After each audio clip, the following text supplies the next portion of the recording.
Bonjour, c'est Ursule encore. On est le 25 janvier 2024. Alors, je viens sur la trompette aujourd'hui encore et je viens proclamer le retour de notre Seigneur Jésus-Christ. Amen et alléluia, soyons tous bénis, soyons remplis de sa joie. Amen. Alors, ne pas se connaître, la pauvreté. Amen. Ne pas se connaître, c'est la pauvreté. Amen.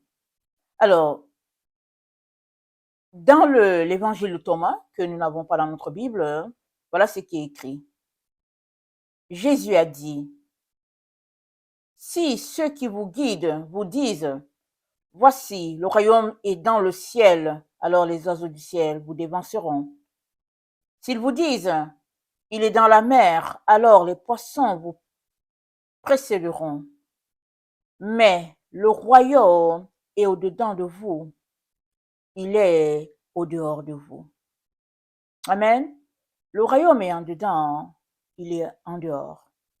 Dit le Seigneur dans l'évangile de Thomas. Et le Seigneur continue de dire, lorsque vous vous connaîtrez, vous serez connus. Et vous saurez que vous êtes des fils du Père qui est vivant. Amen. Lorsque vous vous connaîtrez, vous serez connus. Et vous saurez que vous êtes les fils du Père qui est vivant. Amen.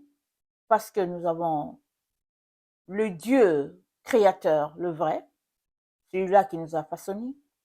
Et nous avons aussi ce Dieu-là que nous nous sommes créés, qui est au fait un Dieu mort, un Dieu imaginaire, un Dieu qui existe juste dans nos pensées, n'est-ce pas, qui n'est pas le vrai.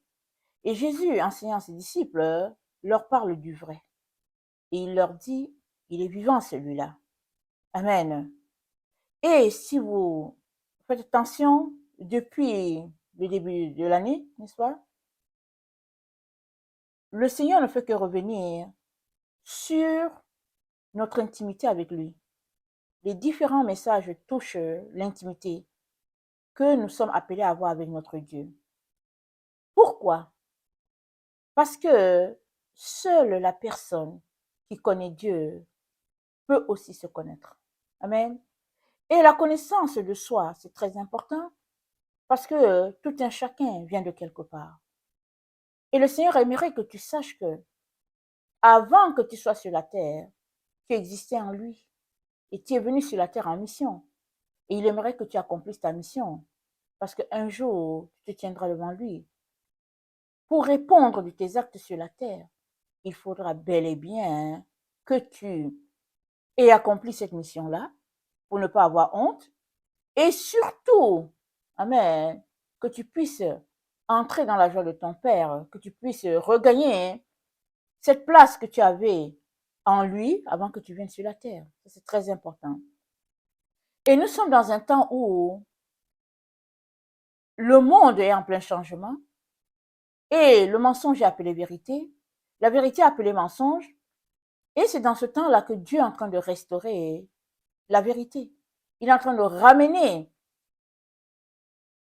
la lumière dans ces ténèbres où se trouve le monde.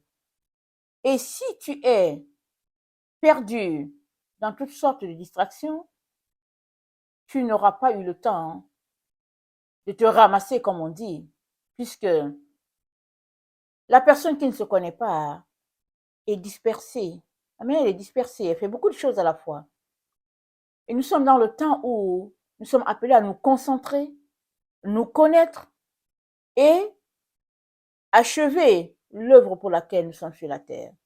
Et pour certains, ça serait de commencer. Il y a certains qui n'ont même pas encore commencé parce qu'ils sont en train de courir après des choses futiles.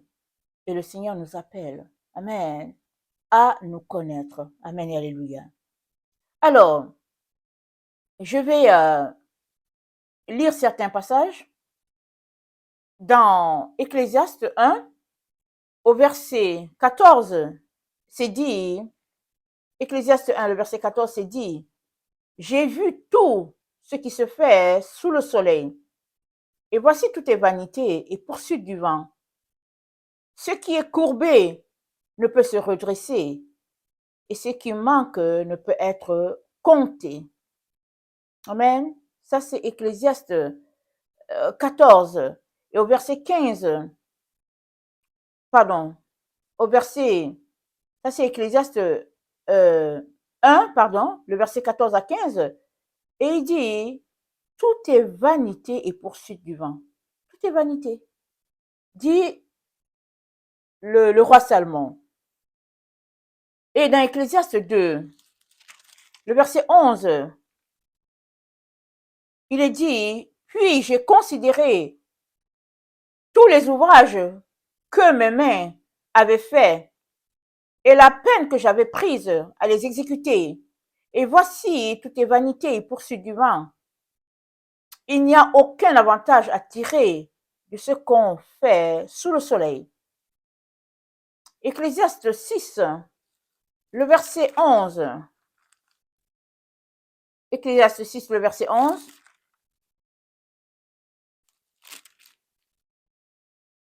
S'il y a beaucoup de choses, il y a beaucoup de vanité. Quel avantage en revient-il à l'homme? Amen. S'il y a beaucoup de choses sur la terre à découvrir, il y a beaucoup de vanité. Donc, quel avantage as-tu à courir après ces choses-là? Ecclésiaste 7, le verset 29. Voici le verset 28. Voici ce que mon âme cherche encore et que je n'ai point trouvé. J'ai trouvé un homme entre mille, mais je n'ai pas trouvé une femme entre elles toutes. Seulement, voici ce que j'ai trouvé. C'est que Dieu a fait les hommes droits, mais ils ont cherché beaucoup de détours. Amen. Alors nous savons que le roi Salomon avait 1000 femmes, concubines et femmes, tout ça mélangé, et puis il dit qu'il n'a pas trouvé de femme. Et on comprend qu'il n'ait pas trouvé de femme. Parce qu'une femme, c'est la personne avec qui on est intime, avec qui on partage tout, c'est l'âme sœur, c'est l'amie, c'est la confidente, c'est tout ce que on peut trouver en l'autre qui nous comble. Et le roi Salomon, il avait 1000. Il n'avait pas une seule, il avait 1000. Et tout cela nous renvoie à cette vérité que seulement si notre âme est unie à notre Créateur, alors on pourrait voir en l'autre que le Seigneur a mis à côté de nous un compagnon, une compagne, une grâce particulière. Mais si la connaissance de Dieu, ou bien ta connaissance de Dieu vient à manquer, alors, quand bien même il aurait mis la perle des perles à côté de toi, tu ne l'apprécieras pas, tu ne trouveras pas, tu n'estimeras pas la chose précieuse que Dieu a mis à côté de toi. Alors on comprend que le roi Salomon dise, j'ai pas trouvé de femme. Et qu'il dise aussi que Dieu a fait les hommes droits, mais ils ont cherché beaucoup de détours. Maintenant, c'est de s'arrêter et à réfléchir à cette question, à cette phrase. Dans quel détour te trouves-tu? Amen. Dans quel détour es-tu pris? Dans quelle distraction te retrouves-tu que tu n'aies pas le temps de connaître Dieu? Amen. La connaissance de Dieu, c'est non seulement la clé, amen, c'est la lumière, le cadeau des cadeaux, parce que qui connaît Dieu va finir par se connaître. Dans Jean 14, le verset 23, alors que Jésus-Christ a marché sur la terre et qu'il s'apprêtait à la dernière étape de sa vie, il a parlé aux disciples. Il leur a dit, Jean 14, le verset 23, il leur a dit, excusez-moi, Jésus répondit, si quelqu'un m'aime, il gardera ma parole, et mon Père l'aimera. Nous viendrons à lui, et nous ferons notre demeure chez lui. Celui qui ne m'aime pas ne garde point mes paroles, Et la parole que vous entendez n'est pas de moi, mais du Père qui m'a envoyé. Je vous ai dit ces choses pendant que je demeure avec vous. Mais le consolateur, l'Esprit Saint, que le Père enverra en mon nom, vous enseignera toutes choses et vous rappellera tout ce que je vous ai dit. Amen. Le consolateur est là pour nous enseigner toutes choses, pour nous rappeler ce que Jésus-Christ a dit, ce que le Père a dit. Alors, ta relation avec le Saint-Esprit te donnera de te connaître, de connaître Dieu, de connaître les points importants dans ta marche avec le Seigneur, de connaître la raison pour laquelle tu es là et toutes les personnes que toutes les personnes que Dieu va toucher par toi. Amen. Ça, c'est très important. Parce qu'avec le Seigneur, c'est le ministère de la multiplication. Si toi, tu connais Dieu, c'est pour aussi aider les autres à connaître Dieu. Voilà comment ça marche dans la maison de notre Père. Alors, connaître Dieu nous donne de nous connaître. Et Thomas, dans son évangile, nous dit, ne pas se connaître, c'est être pauvre. Aujourd'hui, les gens courent après les richesses de ce monde. L'or, l'argent, le bauxite et puis toute la gloire possible, n'est-ce pas? Toujours après le matériel. Et quand on lit la Bible, quelle désolation, n'est-ce pas? De réaliser que les gens ne comprennent pas que tout cela sera détruit. La matière n'a pas de place devant Dieu. Tout ce qui va demeurer, c'est le spirituel. Alors, pourquoi perdre son temps, son énergie à accumuler ce qui ne peut pas te racheter? Dans Osée, c'est après Jérémie, Ecclésiaste. Dans Osée 6, voilà ce qui est dit. Dans Osée 6, c'est juste après Daniel, Osée 6, le verset 3, c'est dit,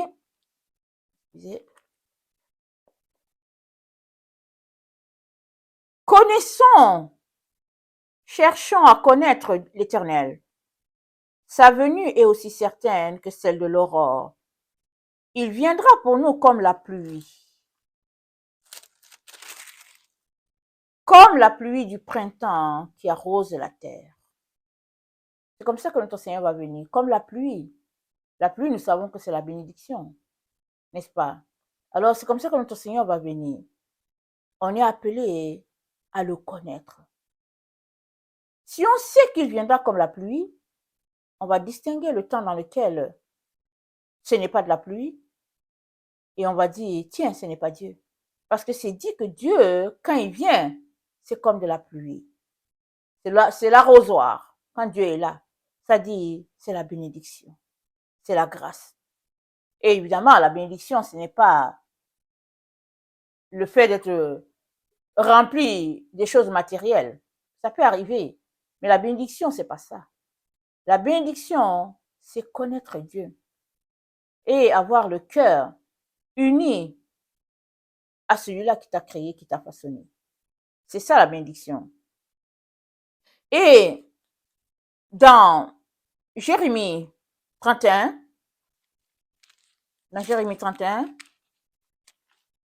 le verset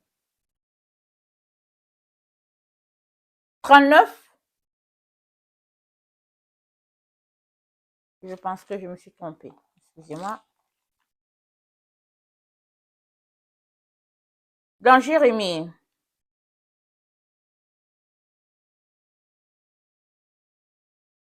31 et le verset 33, voilà. Jérémie 31, le verset 33, voilà ce qui est dit.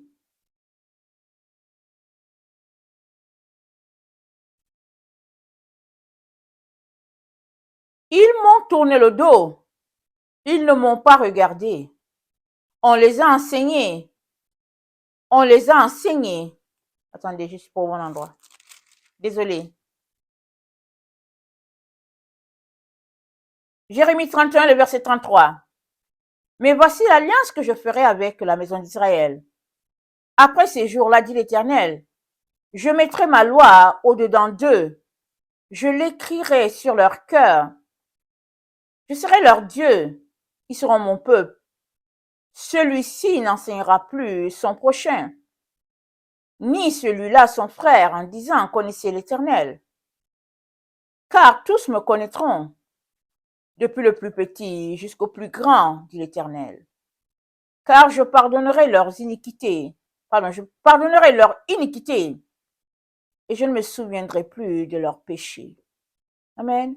Connaissez l'Éternel, car tous me connaîtront, du plus petit jusqu'au plus grand. Voilà le projet extraordinaire de Dieu pour chacun de ses enfants. La connaissance de Dieu. Évidemment, tout cela a un point de départ. Tes pensées. Où sont-elles? Dieu a beau dire, connaissez l'Éternel. Il a beau dire, je les bénirai. Il a beau dire, c'est mon peuple. Il a beau dire, le Saint-Esprit est là pour vous enseigner. Dieu a beau dire toutes les belles paroles qu'il a pour toi. Si tu ne veux pas connaître Dieu, tu ne le connaîtras pas. Si tes pensées refusent de te tourner vers la direction de Dieu, Dieu a beau t'inviter, rien ne se passera parce que tu ne veux pas. Tu ne veux pas. Donc, le point de départ, c'est tes pensées. Où sont-elles? Et qui dit pensée, dit l'état de ton cœur. Où est-il orienté ton cœur? Dans Matthieu 6,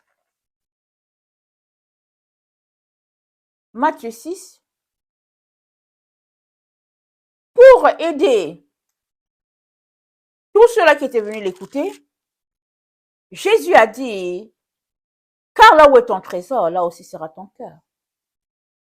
C'est-à-dire, là où il y a la chose la plus précieuse pour toi, ton cœur est là, c'est-à-dire, tu es là en entièreté.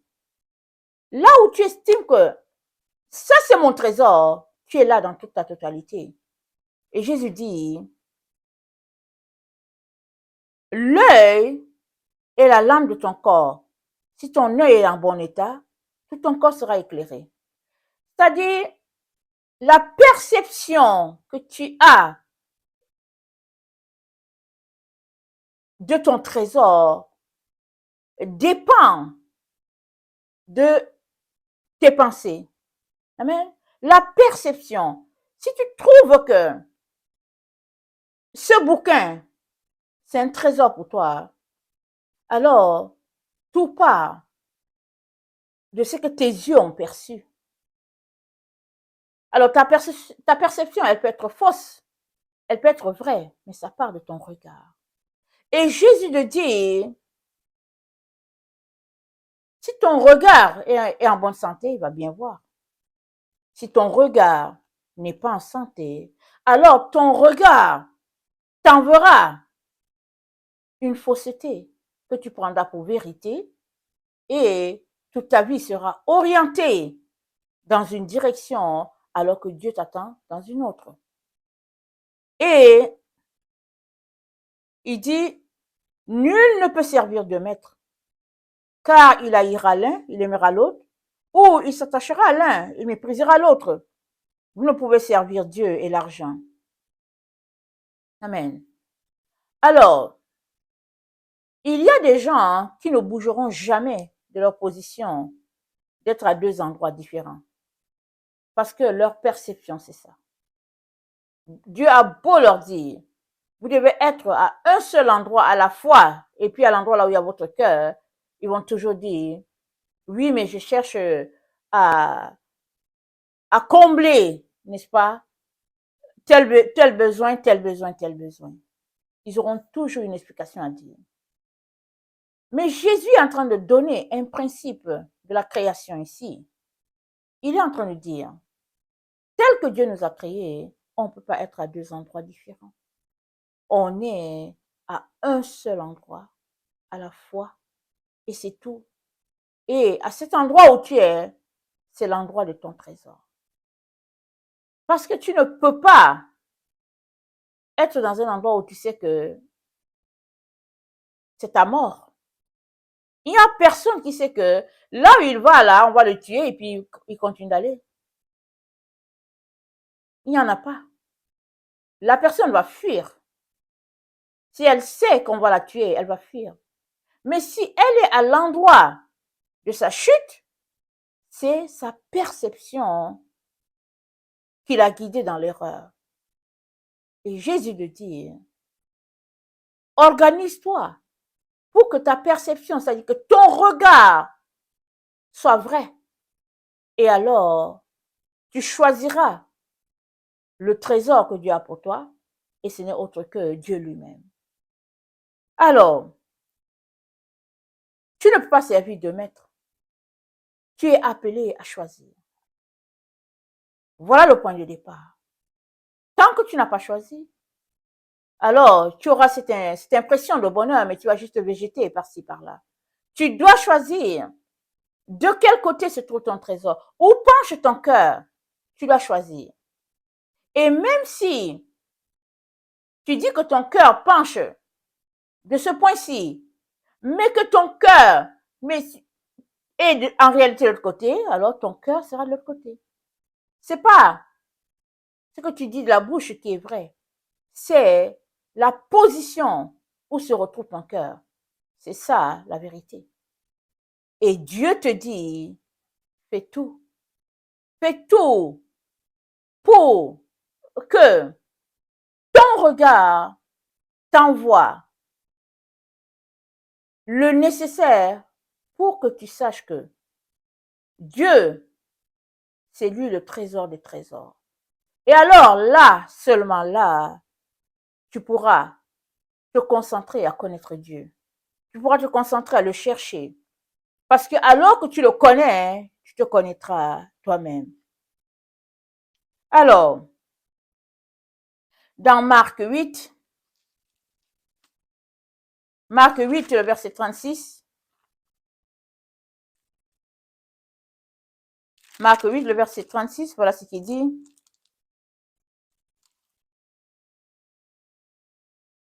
Que sert-il à un homme de gagner le monde entier si son âme il perdait? Amen. Et Matthieu 16, le verset 26, c'est dit, attends, Matthieu 16, excusez-moi, le verset 26. Que servirait-il à un homme de gagner tout le monde s'il perdait son âme? Ou que donnerait un homme en échange de son âme? Amen. Que donnerait un homme en échange de son âme? Tout se trouve là. Tout est là. Il est donc important que tu répondes, amen, à ce point-là de ta vie, afin que ta vie puisse se retrouver dans la direction de Dieu. Et dans Ecclésiaste 3, je vais finir avec cela.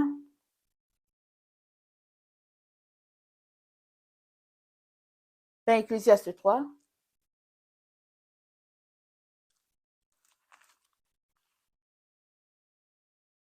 au verset 9, c'est dit,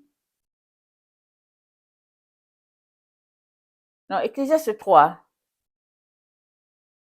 le verset 9, je devins grand, plus grand que tout ce qui était avant moi dans Jérusalem, et même ma sagesse demeura avec moi. Tout ce que mes yeux avaient désiré, je ne les ai point privés. Je n'ai refusé à mon cœur aucune joie, car mon cœur prenait plaisir à tout mon travail. Et c'est la part qui m'est revenue. Puis j'ai considéré tous les ouvrages que mes mains avaient faits et la peine que j'avais prise à les exécuter. Et voici, tout est vanité et poursuite du vent. Il n'y a aucun avantage à tirer de ce qu'on fait sous le soleil. tout est vanité. La seule chose qui compte, c'est ta relation avec Dieu. Connaître Dieu te donnera de te connaître et tu seras riche. Riche de quoi? Riche de ta mission sur la terre. Riche de découvrir qui tu es. Riche de toutes les personnes que tu auras détournées de la mauvaise voie pour les conduire sur le chemin de la lumière. Que le Seigneur bénisse sa parole. Maranatha, Jésus revient. Amen et Alléluia. Sont tous bénis. Amen.